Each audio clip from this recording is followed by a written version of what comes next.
Hey everybody, what is going on? I hope you guys are all doing well and welcome to another tutorial video. In this video, I'll be explaining to you guys how you can delete an Odoo website. So let's get right into it. Now, as you can see, currently I'm on my dashboard, and the way that you can actually delete this is very simple. What you're going to do is you're just going to delete your database that your website is located on, and you should be good to go. Now, to delete your database, you're going to need to access your database manager.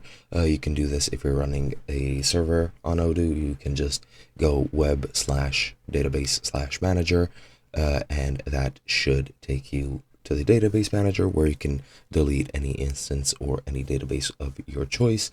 Or if you're online, you can easily just click on your account in the top right, click on databases, and here you'll see a list of all your databases. As you can see, I have one right over here, and if I click on it, I get more options, which one of them is the delete option. And if I clicked here, I could delete this entire database, which would wipe my entire server and or my entire website, and I would not be able to access it. And that is pretty much it. Now, alternatively, of course, you can go into your website module and just manually go through all of the settings and delete everything, and that should be pretty much it.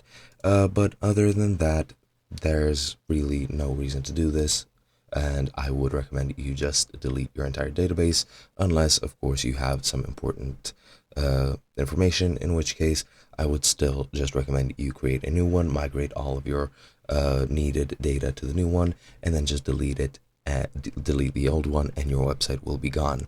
And that's pretty much it. Hope you guys enjoyed, and I'll be seeing you guys in another video.